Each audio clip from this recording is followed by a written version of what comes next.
Oke, saya mau ke Mas Yandri nih. Katanya setelah Mas Yandri berkunjung ke MA, maka terbitlah surat edaran MA ini. Jadi apa sebenarnya dasarnya Mas Yandri? Kalau menurut Mbak Bibip ini tidak mengakomodir semua agama jadinya, karena ada agama tertentu sebenarnya yang boleh-boleh aja nikah beda agama, jadinya nggak bisa. Ya baik. Jadi saya itu lagi di Arafah waktu itu, ada keputusan pengadilan Jakarta Pusat ya, yang mengabulkan untuk pencatatan nikah beda agama. Saya langsung berkomentar karena wartawan nanya. Saya bilang ini tidak benar dan harus dibatalkan karena ada regulasi hukum di Indonesia itu yang sudah diputuskan, yaitu Mahkamah Konstitusi. Di mana putusan Mahkamah Konstitusi itu final dan mengikat, ya. Dan itu harusnya jadi rujukan termasuk hakim yang melakukan beracara di peradilan. Nah, oleh karena itu terhadap dinamika yang banyak di masyarakat, saya sebagai wakil ketua MPR, anggota DPR dari fraksi PAN, Dapil Banten 2, punya kewajiban. Sumpah saya itu kan menyerap aspirasi. Saya datang tanggal 10 Juli kalau saya tidak salah siang ke Mahkamah Agung dan diterima langsung oleh Yang Mulia Profesor Dr. Muhammad Syarifudin dan Ketua Kamar Bidang Agama Prof. Amran, dan satu lagi Pak Gusti Agung dari Perdata. Saya sampaikan diskusi di situ dan nyambung. Saya sampaikan gimana nih Yang Mulia, nikah beda agama itu kan nggak sah, apalagi sudah ada putusan Mahkamah Agung, Mahkamah Konstitusi, ada juga fatwa MUI, dan saya tanya juga dengan Pak Gilbert, pendeta dari Kristen, kemudian dari Hindu, semua melarang. Dan putusan Mahkamah Konstitusi itu menyadur semua pendapat resmi dari agama yang diakui di Indonesia, yaitu Islam, Hindu, Buddha, Kristen, Katolik, dan Konghucu. Jadi kalau ada yang berpendapat ada agama yang membolehkan, saya kira itu keliru, tidak benar itu. Tadi saya ada baca berita dari salah satu komentator, saya WA ke salah satu pendeta, benar nggak ini bilang Kristen boleh nikah sama Katolik? Nggak benar. Jadi putusan Mahkamah Konstitusi sudah sangat kuat. Jadi kalau ada orang masih mau mengganggu surat edaran Mahkamah Agung yang menertibkan peradilan supaya sama cara pandangnya, saya kira pendapat yang liar dan tidak mengakar dengan persoalan hukum positif dan hukum agama. Artinya secara hukum, aturan, dan juga mungkin argumentasinya seiring sejalan, tidak ada yang dipertentangkan. Seiring sejalan. Karena nikah beda agama itu nggak nikah. Gimana nikah beda agama? Satu Islam, satu Kristen misalkan. Nggak nikah itu. Secara agama Islam kan memang diatur tidak boleh tuh. Bukan agama lain juga begitu. Coba baca salah satu pertimbangan Mahkamah Konstitusi itu.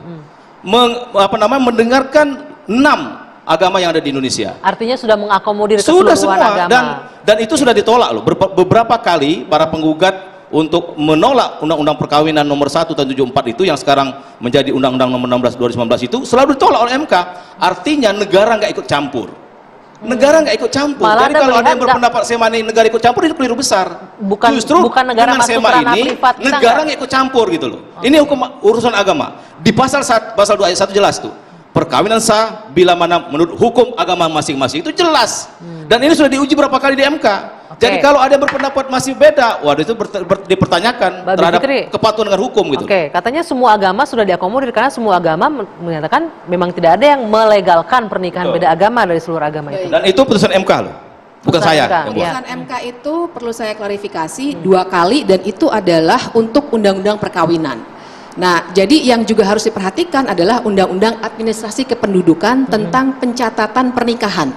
Jadi kalau dibaca tuh struktur Undang-Undang Administrasi Kependudukan itu adalah pencatatan untuk semua peristiwa-peristiwa dalam kehidupan warga negara, mulai dari kelahiran sampai kematian.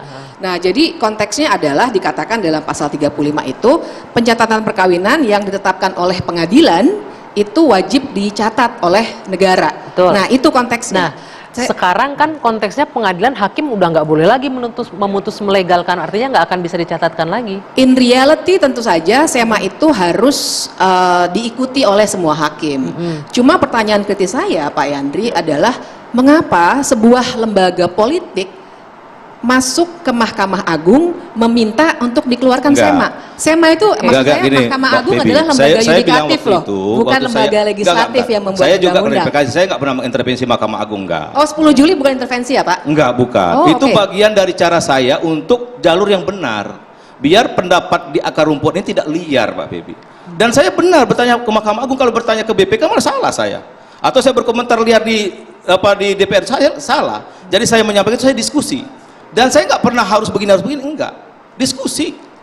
Diskusi, enggak, coba bisa diklarifikasi. Dan kalau TPO enggak, besok bisa tanya ke Apa, Mbak Pak Bibip? Saprudin. Jadi Anda melihat enggak ada ini- intervensi Mbak Bibip, enggak. Ini lebih pendapat politis. murid dari Mahkamah Agung. gitu. Sebentar Mas Henry, ini ada unsur politisnya Anda melihatnya begini. Oh iya, Keputusan saya MA kira ini. kan kita nggak bisa naif juga ya Enggak lah, masa menganggap sekuat itu bahwa, saya, enggak mungkin lah Pak, sekuat itu. ingat jabatan Bapak adalah Wakil Wakil Ketua Ketua MPR. Majelis Permusyawaratan Ya betul, Rakyat. karena itulah saya Saya bertanya tidak kepada mau tempat yang naif benar. untuk bilang bahwa Bapak tidak punya kekuasaan sama Ya betul, sekali. tapi saya Kalau nggak saya yang mengintervensi. berdiskusi, saya Wajar yakin dong, Ketua antara hubungan Mahkamah lembaga Agung negara tidak dengan akan lembaga senurut negara wajar ini. kan?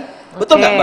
Mbak? Oke, iya. Tidak lembaga betul negara. dalam konteks intervensi Enggak. kepada pembuatan sebuah SEMA. Tapi saya berterima kasih kepada Mahkamah Agung yang sudah mengeluarkan surat edaran itu. Berterima Nah, kasih sebentar, banyak. Mas Henry, mungkin Betul. ini yang menurut Mbak Bibip, artinya EMA akhirnya mengeluarkan itu karena setelah Mas Yandri datang memberikan penjelasan yang tadi mengakomodir konstituennya, akhirnya Saya itu meyakini yang di mempengaruhi. Mahkamah Agung itu orang-orang top, orang-orang Oke. hebat. Ya, akalnya tidak perlu diragukan lagi, ilmunya sudah mumpuni, pengalaman sudah hebat. Jadi yang saya sampaikan itu kan sebagai warga negara dan sebagai pimpinan MPR. Oke. Bahwa pendapat saya begini. Ya memang kebetulan saya ada sejalan dengan surat edaran Mahkamah Agung. Ya alhamdulillah. Bukan karena intervensi tadi ya? Ya nggak mungkin lah Mahkamah Agung Oke. intervensi. Bunda Ya kan? Neng, haruskah ini nikah beda agama dilarang dan diatur? Tapi nanti dijawabnya Bunda ya, kita harus Sebentar, jeda dulu. Satu saja. Oke? Hah? Udah. Satu saja. Hah? Sebetulnya bukan karena Pak Yandri yang ke sana. Oke. Sudah ada Pokja. Oh. Sudah ada Pokja yang terdiri dari beberapa majelis-majelis Saya hanya agama. memperkuat saja.